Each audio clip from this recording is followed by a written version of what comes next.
Berikutnya, seberangi sungai demi ke sekolah. Saudara, demi sampai ke sekolah, puluhan siswa sekolah dasar di Cianjur, Jawa Barat terpaksa menyeberangi sungai berarus deras. Meski berbahaya, hal ini terpaksa dilakukan lantaran tak ada akses jembatan penyeberangan. Ya, inilah perjuangan anak-anak demi sampai ke sekolah. Usai melewati hutan belantara, mereka pun masih harus menyeberangi sungai Cibayawak yang berarus deras. Hal ini terjadi lantaran jembatan penyeberangan tak kunjung dibangun meski sudah ada pondasi yang berdiri. Ya tiap hari. Nggak takut? Ya takut, tapi kalau mau sekolah ya dapat dulu. Adik kelas berapa sekolahnya? Kelas 6. Tadinya menyenangkan, cuman bagaimana kewajibannya sebagai guru daripada anak terbengkalai tidak belajar, makanya guru juga berusaha menjemput anak yang tidak bisa menyeberang gitu Pak. Meski pihak sekolah selalu mengawasi anak-anak, namun pihak orang tua dan warga berharap pemerintah bisa mewujudkan jembatan penyeberangan sebagai akses untuk beraktivitas. Angga Riyadi, Kompas TV, Cianjur, Jawa Barat. Assalamualaikum warahmatullahi wabarakatuh. Jumpa lagi dengan saya, Teddy Muhammad. Baru beberapa hari ke belakang, kita sudah melihat debat perdana dengan calon bupati dan wakil bupati untuk Kabupaten Cianjur. Dari ketiga paparan tersebut, saya sendiri belum menentukan pilihan ataupun menentukan salah satu paslon. Melihat dari pertanyaan-pertanyaannya, saya tergelitik dengan suatu pertanyaan terkait aglomerasi yang mana Cianjur akan masuk ke dalam proyek nasional aglomerasi Jakarta, Bogor, Depok, Tangerang, Bekasi, dan Cianjur yang disingkat dengan Jabodetabek Jur. Dilihat dari satu pandangan, tentunya tugas seorang pemimpin harus siap menghadapi semua tantangan di era perubahan yang benar-benar masif, benar-benar tak terkira dari segala aspek, baik sosial, ekonomi, budaya, kesenjangan sosial, kesenjangan ekonomi. Melihat Cianjur sebagai daerah terluas kedua di Pulau Jawa, tentunya banyak sekali potensi yang belum tergarap ataupun termanfaatkan secara baik. Usia Cianjur lahir pada tahun 1677. Kurang lebih sudah 347 tahun Kabupaten Cianjur berdiri. Sebanyak 32 kecamatan yang terletak di Cianjur, tentunya tiap-tiap kecamatan mempunyai potensi kebermanfaatannya sendiri, mempunyai masalahnya sendiri, mempunyai hal-hal yang memang bisa dikategorikan bisa antara manfaat, belum merasakan pemerataan dalam hal pendidikan, kesehatan, kesejahteraan, dan lain-lain.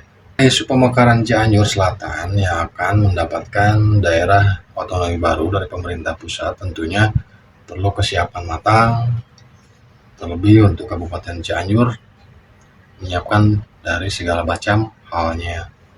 Contohnya pendidikan, kesehatan, ekonomi, investasi, dan lain-lain. Mari kita bedah satu persatu hal demi hal masalah ataupun perlunya penataan yang harus komprehensif untuk menghadapi 5 tahun dan 10 tahun ke depan, bagaimana Cianjur akan berubah ataupun begini-begini saja, tergantung daripada kualitas pemimpin di masa depan. Kita mulai dari hal pendidikan. Pendidikan adalah hal mutlak yang wajib dirasakan oleh warga negara Indonesia, terlebih usia dini sampai jenjang SMA. Tentunya tugas negara ataupun pemerintah melaksanakan undang-undang yang menjamin warga negaranya untuk mendapatkan pendidikan, baik formal maupun informal. Waktu kemarin kita pernah lihat adanya kasus media sosial yang viral tentang anak SD yang melakukan duel ataupun berantem di suatu ruangan. Terus juga sempat viral juga kemarin di Cianjur terjadi seorang oknum guru yang memukul dan juga menjambak seorang murid laki-laki. Tidak tahu permasalahan yang sebenarnya, hanya anak-anak kelasnya saja yang tahu apa yang sebenarnya terjadi waktu itu. Tentunya peran pemerintah, tepatnya dinas pendidikan setempat, harus bisa menangani, harus bisa mengantisipasi apa dan kenapa contoh-contoh potret buruk dalam hal pendidikan di kabupaten ini. Sarana dan prasarana tentunya sangat mendukung dalam hak setiap anak mendapatkan pendidikan yang layak. Contoh kecil, di daerah-daerah terpencil, daerah pinggir Kabupaten Cianjur, sering lihat anak SD yang menyeberang jembatan untuk mendapatkan pendidikan. Jembatannya pun hampir putus. Itulah kenapa perlunya infrastruktur yang memadai untuk keadilan semua warga negaranya, warga masyarakat Cianjur khususnya. Kedua, tentang ekonomi. Cianjur merupakan daerah yang mendominasi pertanian, peternakan, perikanan, dan kelautan. Minimnya daya beli yang dirasakan masyarakat sekarang tentunya tidak bisa dipungkiri karena memang adanya inflasi baik di pusat ataupun di daerah. Banyaknya investasi yang ada di Cianjur tentunya belum merata. Hanya saja bisa jadi ini adanya rasa iri oleh sebagian wilayah di Cianjur. Yang pertama, Cianjur terbagi ke dalam 3 wilayah. Satu wilayah Cianjur Utara meliputi Cipanas, Cikalong, Cugenang, dan juga Cibalagung. Kedua, Cianjur Tengah meliputi Cianjur yang berbatasan dengan Karangtengah dan juga sampai ke perbatasan Cianjur Ciuber, termasuk Warung Kondang, Karangtengah, Kecamatan Cianjur sendiri, Kecamatan Cilaku. Tentunya wilayah yang belum secara maksimal belum termanfaatkan ataupun tergarap dalam hal investasi, yaitu Cianjur Selatan. Dengan luas wilayah terbesar di Kabupaten Cianjur, tentunya banyak sekali potensi-potensi yang harus dimanfaatkan oleh pemerintah. Banyaknya luas lahan, pepohonan, ataupun potensi-potensi wisata, baik air terjun, baik pemandangan alam, dan lain-lain. Yang jadi pertanyaan, kenapa warga Cianjur sendiri di sebagian wilayah lebih memilih untuk kerja di wilayah lain ataupun ke luar negeri. Harapannya apa? Mereka berasumsi, bercita-cita pendapatan di luar sana lebih menjanjikan dan lebih bisa memenuhi kebutuhan rumah tangga. Selain daripada itu, tentunya UMKM pun harus serba ditopang dan juga diberdayakan oleh pemerintah. Dengan program-program yang sudah berjalan, tentunya masih banyak yang harus dievaluasi terkait permodalan, terkait perizinan, dan juga penyuluhan-penyuluhan yang memang belum didapat oleh semua UMKM. Tapi menurut saya pribadi, UMKM di Cianjur bisa memproduksi sebuah produk, bisa membuat sebuah barang, akan tetapi secara pemasaran ataupun secara promosi belum bisa maksimal. Juga dalam hal penataan keuangan, kebanyakan UMKM belum bisa membuat neraca ataupun pencatatan keuangan secara baik dalam hal pengeluaran, dalam hal pendapatan, mengenai omset, dan lain-lain. Tentunya banyak sekali faktor-faktor yang memang perlu dipelajari ataupun perlu dibantu. Bukan hanya tentang dana stimulus yang sudah berjalan, tetapi memang perlunya juga para ahli-ahli ataupun para pakar ekonomi yang terjun langsung membantu para UMKM untuk menata keuangan, untuk menata strategi marketing, untuk menata strategi ekspor. Tentunya peran pemerintah bisa membantu lewat dinas-dinas terkait. Kita ambil contoh salah satu produk di Sukabumi, tempe. Nama salah satu brand yang memproduksi tempe di Sukabumi sudah bisa going global dan bisa mengekspor tempe ke beberapa negara, diantaranya Jepang. Bahan yang tersedia, bahan yang murah. Terkadang di Indonesia sendiri tempe merupakan makanan murahan. Akan tetapi dalam hal manfaat dan gizi, tentunya tempe sangat baik, sangat bermanfaat untuk tubuh kita. Terlebih kandungan protein yang ada dalam tempe terdapat dari susu kedelai, dari biji kedelai. 3. Soal budaya. Budaya dan kesenian merupakan hal mutlak yang ada di setiap daerah juga. Tentunya perlu pelestarian dan juga pengenalan terhadap generasi-generasi penerus yang ada di Cianjur. Cianjur sudah terkenal dengan ngaos, mau-ngaos, dan main pop. Dan alhamdulillah dalam salah satu bidang kesenian budaya Cianjur kemarin, seorang siswa SMP bernama Nurul Hairul Nisa mendapatkan anugerah kebudayaan nasional, mendapatkan predikat juara ke-1, dan alhamdulillah bisa mengharumkan nama baik Kabupaten Cianjur di kancah nasional. Mudah-mudahan dengan adanya prestasi ini bisa mendorong generasi-generasi yang lain ataupun nurul-nurul yang lain untuk bisa berkiprah baik dalam sains, dalam teknologi, dalam ilmu yang lain, dalam kesenian budaya. Di tengah banyaknya gelombang PHK tentu menjadi masalah besar untuk masyarakat. Angka pengangguran semakin tinggi, kebutuhan sandang, pangan, papan tetap harus dipenuhi. Tentunya tugas seorang ayah, seorang suami harus bisa mencukupi semua kebutuhan keluarganya. Aspek sosial ini tentu mendorong tingginya angka kriminalitas, karena memang tidak bisa dipungkiri kalau yang namanya urusan perut terdesak melakukan hal-hal yang tidak terpuji. Seperti di banyak kasus di beberapa wilayah Cianjur, banyaknya aksi curian kendaraan bermotor, helm, pencurian dengan kekerasan, begal, terus juga maraknya transaksi narkotika dan obat-obat terlarang, terus juga minum-minuman keras yang menjadi sumber daripada awal mula sebuah kejahatan ataupun tindak kriminal. Terjadinya kesenjangan ekonomi ini terlepas daripada susahnya ataupun sulitnya kaum laki-laki untuk mendapatkan pekerjaan. Sebagai contoh, di pabrik-pabrik banyaknya hanya perempuan saja. 95% pegawai pabrik kebanyakan perempuan. Lantas kenapa yang diutamakan hanya perempuan?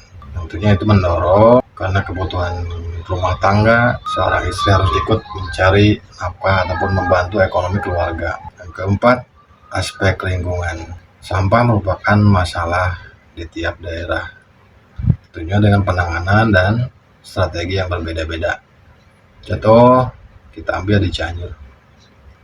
Sudah belasan tahun, sudah puluhan tahun TPA Pasir Sembung tentunya sudah menggunung, yang hanya dimanfaat pun untuk lahan para pencari nafkah, para pemulung yang ada di Cianjur.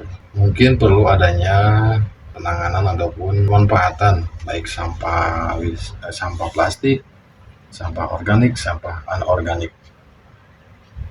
Kita ambil contoh di beberapa daerah seperti di daerah Jawa sana, sampah organik seperti limbah-limbah makanan, sayuran, buah, dan lain-lain itu dipilah dan dipilih untuk para peternak maggot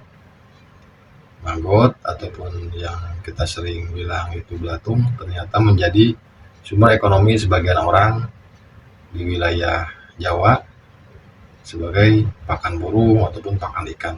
Mungkin ada nilai jualnya, makanya kenapa budidaya maggot banyak sekali di daerah Jawa.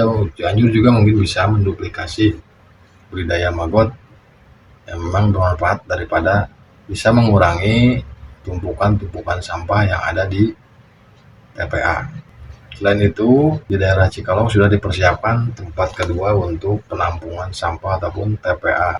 Terus juga isu daripada geotermal yang ada di daerah Cugenang ke sana, yang termasuk dalam proyek strategis nasional pemerintah pusat sebagai sumber cadangan listrik dari energi panas bumi, yang mana pemerintah daerah harus siap dan mau tidak mau harus mengikuti arahan pemerintah pusat. Dalam hal ini, pemerintah daerah harus siap meregulasi ataupun membuat kebijakan yang satu bisa ada dampak positif ataupun kemanfaatan untuk masyarakat sekitar, khususnya lebihnya untuk keseluruhan warga Kabupaten Cianjur, karena 10 sampai 20 tahun ke depan listrik yang tadinya dari energi batu bara akan beralih kepada energi bersih yang dihasilkan daripada satu pembangkit listrik tenaga air, tenaga uap, dan juga terakhir pemanfaatan energi panas bumi atau bisa dibilang geotermal. Yang namanya proyek pasti harus membuat pabrik, membuat pengolahan, membuat smelter dan lain-lain, ada dampak yang harus diterima oleh masyarakat sekitar. Seperti limbah pabrik yang sudah ada di sini, terus juga pastinya tentang limbah yang akan dihasilkan oleh geotermal tersebut. Di Cianjur selain alun-alun menjadi tempat berkumpulnya ataupun bercengkramanya keluarga, anak-anak, orang tua menghabiskan waktu senggang, tentunya daerah lain pun harus mempunyai tempat ramah lingkungan ataupun tempat untuk refreshing di tengah hiruk pikuk keseharian kita yang mungkin membosankan ataupun menjenuhkan, karena dengan adanya alun-alun, para pelaku mikro bisa menggerakkan roda perekonomiannya. Ada yang berjualan makanan, minuman, pengusaha hiburan seperti kora-kora, tornado, dan lain-lain. Terus juga para pengusaha di bidang rental skuter, rental sepeda listrik, dan lain-lain. Namun yang jadi catatan, harusnya pengunjung juga harus menjaga kebersihan, ketertiban, dan juga rasa memilikinya harus ada. Ya walaupun mungkin pengunjungnya bukan hanya saja orang Cianjur, tetapi juga pengunjung wajib menjaga kebersihan terutamanya. Itu mungkin sedikit keresahan salah seorang warga dari Cianjur dan juga mungkin sebagian masyarakat Cianjur, karena masih banyak PR untuk para calon pemimpin, bupati dan wakil bupati. Kita nantikan di debat kedua selanjutnya, paparan demi paparan, program demi program yang akan dilakukan untuk 5 tahun ke depan. Sebagai referensi ataupun rekomendasi, saya tidak menyarankan untuk memilih siapapun, hanya saja berpatokan saja kita kepada panutan alam kita, Nabi Muhammad SAW, tentang hal yang utama untuk memilih pemimpin, yaitu sidik, amanah, tabligh, patonah. Juga yang perlu diperhatikan juga tentang 1. Etikabilitas, 2. Intelektualitas, 3. Baru bisa mendapatkan elektabilitas. Bukan dari survei, bukan dari lembaga-lembaga untuk menghitung jumlah suara, karena biasanya lembaga-lembaga survei itu bisa di setting, bisa dibeli. Kalau ada salah kata ataupun penyebutan dan lain-lain, saya masih terus tetap belajar Terima kasih. Sampai jumpa di konten selanjutnya. Siap.